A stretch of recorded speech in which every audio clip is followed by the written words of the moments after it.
So welcome back to the 32nd edition of the RCA Training Tip Show, where today I'm joined again by expert bike fitter Neill Stanbury, who's been fitting road cyclists for 10 years in conjunction with being a sports physiotherapist.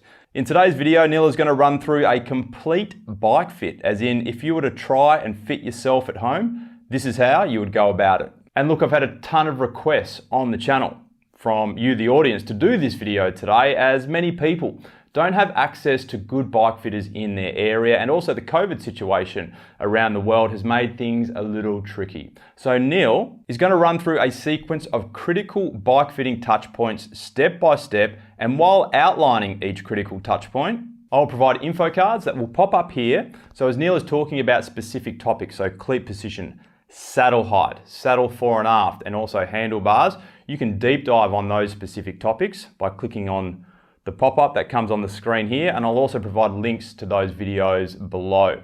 Now, I do have some channel news to share with everybody, and I wanted to do that in this video today, but just sorting through some finer details. So I'm going to share this channel news with you just after Christmas. And before we get into today's video, a few months ago I had a bit of a pipe dream to see if I could hit 100,000 subscribers on the channel before the end of the year. I know it's probably not going to happen, but they say Christmas is a time for giving, so if you get value from this video today, I know there's a ton of people out there that watch these videos that don't subscribe, please hit that subscribe button below, and let's get into the video. Yeah, you want this to be a 12-minute video? Yeah. 15 minutes max. Come back in 3 hours.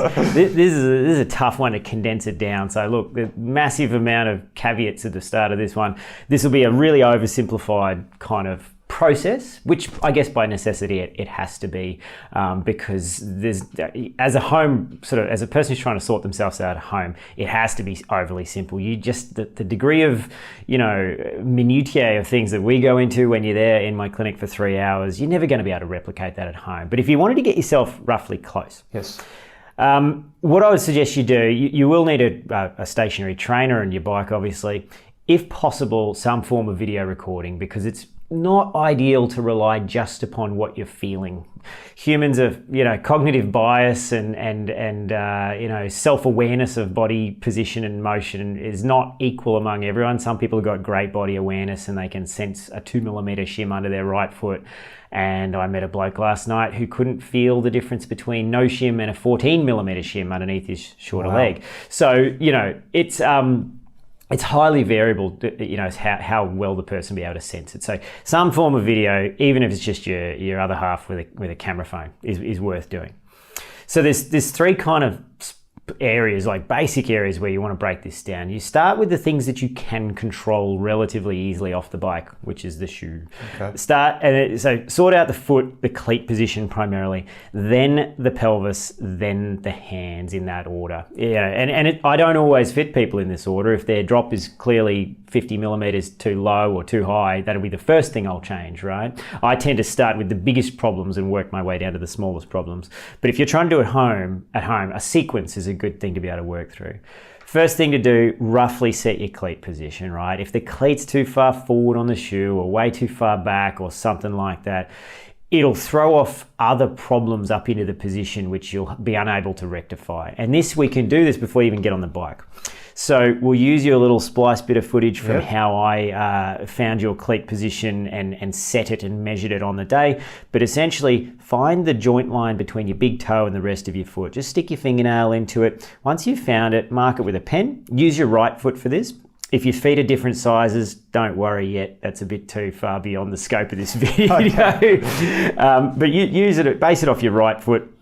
Find the joint line, mark it with a bit of pen, and then tape a cable end or a little bolt or a little section of a pen or something to it, so that you've got a lump which you can feel through the shoe. Slide the foot into the shoe, and then I put a bit of tape over the shoe and just mark it with a pen or a pencil. So you've then translated where your big toe joint is relative to the shoe, right? Take the cleat off the shoe, and I know the cleat is still on this one, but we're not going to dismantle your shoes for this. Take the cleat off the shoe and put it on a flat surface, right? So your shoe will be flat like that. Use a business card. Business cards are ideal for this because they're a set square which can bend to conform around the shape of your shoe.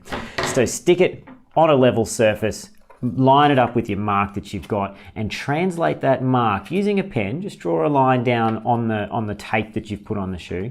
Draw a line vertically down onto the sole of the shoe, and it'll come out somewhere there, right? Yes.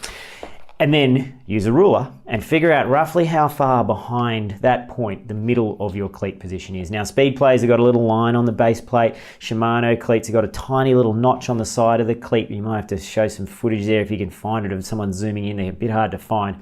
And measure how far behind the center of your cleat is relative to your big toe joint. As a rough rule of thumb, if you've got a size 38 foot, aim for 10 millimeters. If you've got a size 40 foot, aim for 14 millimeters. If you've got a size 42, which a lot of people have, that 42, 43, 44 range, aim for about 15, 16, 17 millimeters with the center of the cleat behind that mark, right? Don't worry about the rotational position yet. It's beyond the scope of the video. Okay. Even the lateral position is something that's not easy to, it's all about Q factors and so forth. So yes. A bit beyond the scope. Set them up the same unless your 2 feet are totally different sizes, in which case you may want the left and the right one to be staggered as a test. If your right foot's 5 mil longer than your left, you might want to try running the right cleat further forward on the shoe by 5 mils. You can try it both ways. Half the people with a foot size difference will function better with their cleats staggered and half of them won't. Yeah, so it's worth trying both ways just to see what the symmetry sensation is like. So once you got the cleat fore and aft position roughly right, rig up yourself on the bike, clip in, have a bit of a pedal.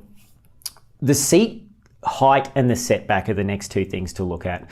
The center of rotation of the crank here, and your pedal's going around like this. How high and how far back behind the bottom bracket do you want the saddle to be? This is one of those tricky things. A good way of doing it is to set the seat height with a combination of two things. One is using the techniques that we described in that seat height video. Lowering the seat and to a very low position and then creeping it up until the pedal stroke starts to feel a bit choppy and strange on one of your legs or both of the legs, and then just come very slightly below that. On the video that you're going to shoot, with your iPhone or your camera phone, you should see a smooth, controlled leg extension. You don't want to see the person's knee or your knee. Yes. You don't want to see your knee chopping at the bottom of the stroke and losing control of the stroke. You want to see a smooth motion of the knee back and forth, sort of almost like a metronome. You want to see a smooth transition of the quadricep pushing down, extending the knee and the glute, and then the hamstring just controlling the bottom of the stroke smoothly, and the transition between those two things should be smooth. If it starts to get choppy, the seat is probably too high. So you want to stay just a little bit underneath that.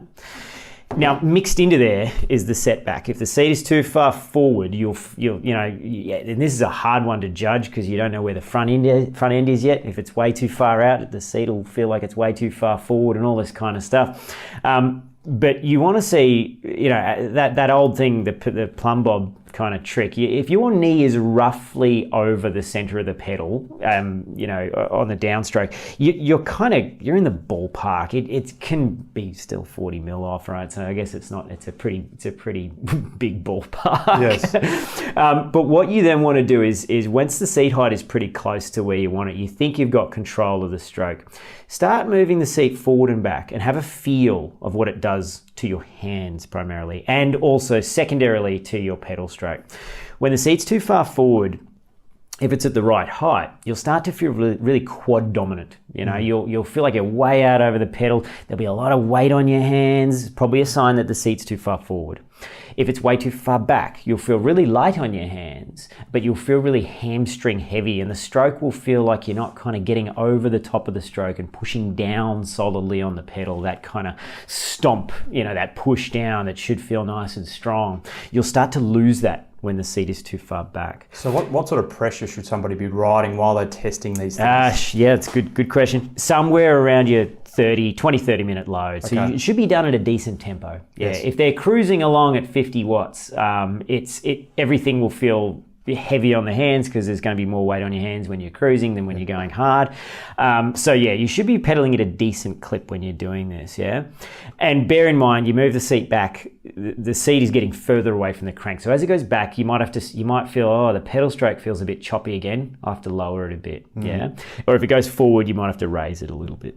And somewhere in a diagonal kind of plane there, you'll reach hopefully some kind of equilibrium where the weight to the front end feels not too bad. You feel like you're getting over the top of the pedal stroke quite well and pushing down quite strongly, but you've also got full control of the stroke, and you feel at a decent load, you feel like there's a bit of hamstring load going on through the bottom section of the power phase of the stroke. The hamstring is controlling the stroke quite nicely, and you feel like you're in balance. There's no number that you can use. You can't say, oh, I'm this tall, my legs are that long, this is the number where I'm going to start. Just start with the seat low, creep it up like we spoke about in the other video until it feels roughly right, and then start varying it. And trust in your judgment. You know, you go forward and you feel too heavy, you're probably too far forward. You know, if you go back and you start feeling strange, like you're not over the top of the pedal on the downstroke at that 3 o'clock position, you're not pushing down strongly, it's probably too far back. So trust in your judgment and use the video of yourself as well. If you stick it up on a big screen and you go, wow, gee, I look way forward, I've got my elbows locked, heaps of weight on my hands, the seat's probably too far forward. Yes. And you know, because the people that are doing this at home they don't have my experience of looking at thousands of riders from the side.